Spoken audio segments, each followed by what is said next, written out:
Bismillah, alhamdulillah, wa salatu wa salam ala rasulillah. I just wanted to say something really briefly about the incident that transpired in Washington, D.C. at the Israeli embassy that involved a United States military active duty member self-immolating, lighting himself on fire, and then ultimately succumbing to those injuries. And so, in effect, killing himself. And I've seen a few accounts today on social media and some other pro-Palestine accounts calling this person a hero. And this needs to be addressed. As I said yesterday in my talk at the Kitab Academy, at the Aqsa conference that we had, that Muslims have got to learn to stop reacting to everything with their emotions and wanting to dictate reality with their emotions. And so, full stop. You cannot kill yourself as a Muslim. This is a grave sin. Now, many people are going to invoke mental health. The jury is out on this. Obviously, a person is not thinking correctly if they're going to kill themselves, especially to make a political statement. They indeed may not be thinking correctly. This is not the same as being absolved of responsibility. And until there's any incontrovertible truth that this person was absolved of any responsibility, then I think that we can very plainly label this as something despicable. Now, obviously, I feel horrible for this individual's family if he has parents or siblings or, I don't know, wife, kids, loved ones, friends. I truly feel horrible for them to have witnessed this. But we as a community need to be clear that this is unacceptable, that from a Muslim point of view, right? And here's the thing, now we have this situation between Israel and Palestine, and now there's going to be many actors getting involved. Not everybody is a Muslim, and I realize that not everybody has Muslim ethics or Muslim morals, or Islam is their religion. That being said, I want to speak definitively for other Muslims to be clear that, one, this person did not die upon Islam, and therefore they are not due any of the privileges or rights of a Muslim, whether that be rights as in burial, as janazah, or privileges like making dua for them. Sorry, that just doesn't happen. And again, if Muslims would be more inclined to actually study the religion, study the Quran, study the life of the Prophet ﷺ, study the companions and the Salihin and the righteous people that came afterwards, this would really be a no-brainer. And that we can acknowledge tragedies, acknowledge people's mistakes. Yes, clearly this young man made an enormous mistake. That, however, doesn't get to bend our arm to now say things like, rahimahullah, or rest in peace, because those are generally on the same track. So we need to think clearly about this. Two, we should not be condoning this in any way. And so we should not be labeling this individual a hero. And in fact, I find this quite troubling that, for me, one of the huge hanging questions that I have is that you can take an individual that, and I don't question whether he sincerely wanted to support the Palestinian cause. I don't question that he was deeply impacted by what America and the Israelis are doing to the Palestinians. I have no doubt about this whatsoever. However, I find it curious, and of course, he was young, he was 25, so obviously this person didn't serve in the Gulf Wars, and he didn't serve in Vietnam, so he's only 25 years old. That being said, what did you think when you signed up for enlistment in the United States military? What do you think the United States military does? Now, perhaps he signed up when he was young and he learned a few things and had an awakening. Perhaps. I'm willing to entertain that as a thought.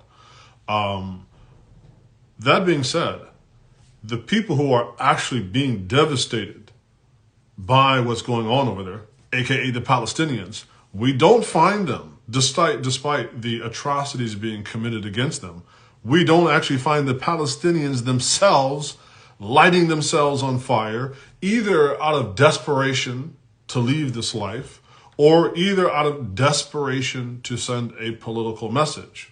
And so there seems to be an unhealthy kind of theatrics that I can't help think that this is an extension of this moment we're in, where if it weren't for social media, because from my understanding, this person had a Twitch account, which, if you're not familiar, is a streaming platform.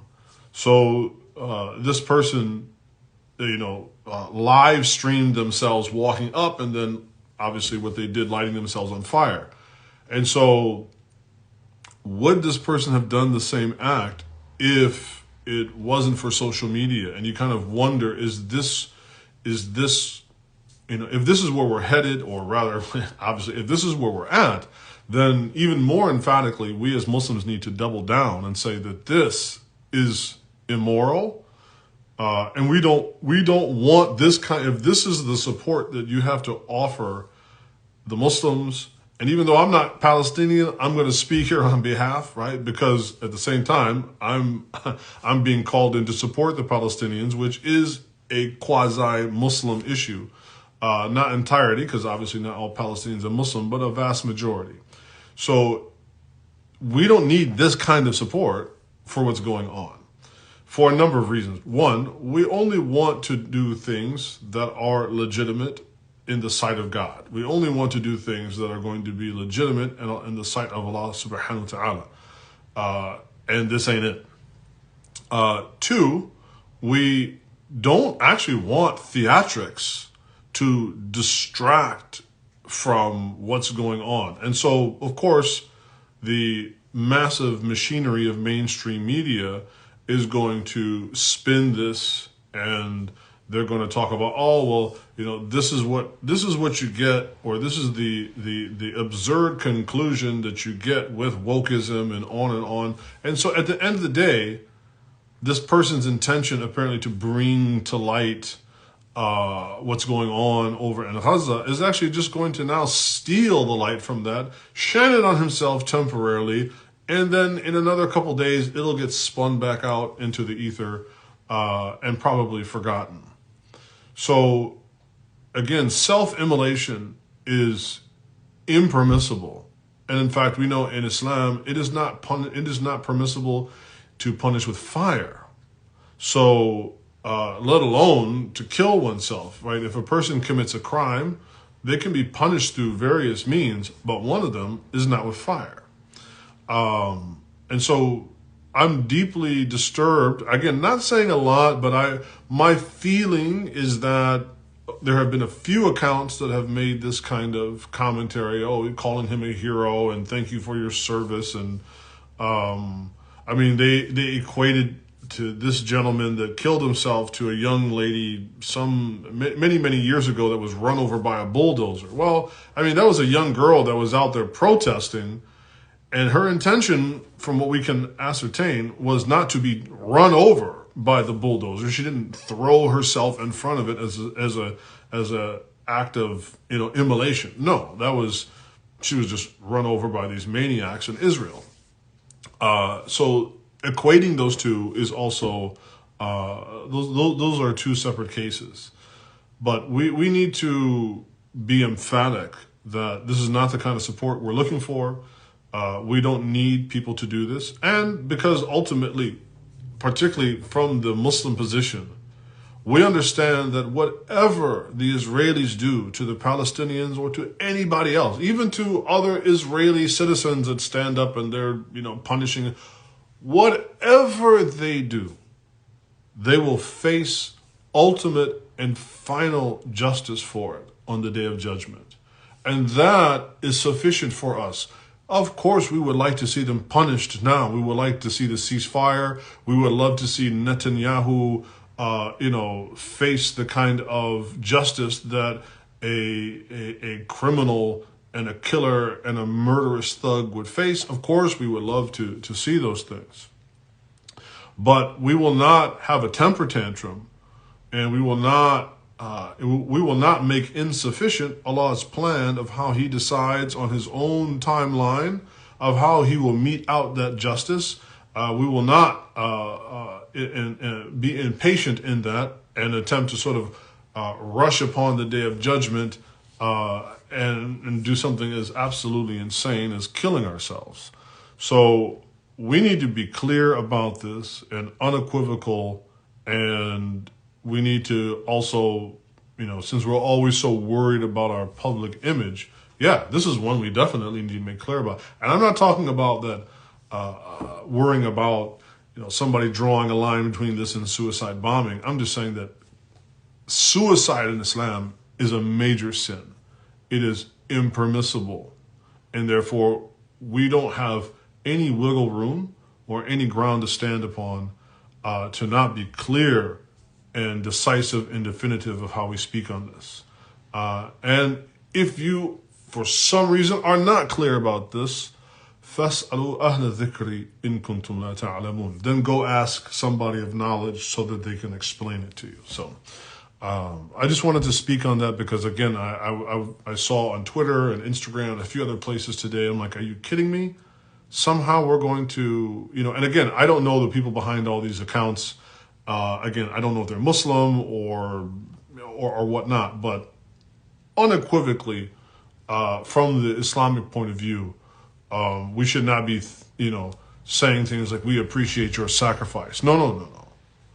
If Allah Ta'ala doesn't appreciate that person's sacrifice by lighting themselves on fire and killing them, then we should not appreciate that either. And we should be very, very clear about that. We can extend condolences to the family and to any loved ones we had. We can still be empathetic, but we can also be unequivocal in our condemnation and rejection of the acts that this person did. So may Allah Ta'ala forgive those of us that perhaps thought this was acceptable. May Allah Ta'ala guide all of us to that which is better. And of course, may He bless our Master Muhammad, his righteous family, and his noble companions until the end of time. Assalamu alaikum.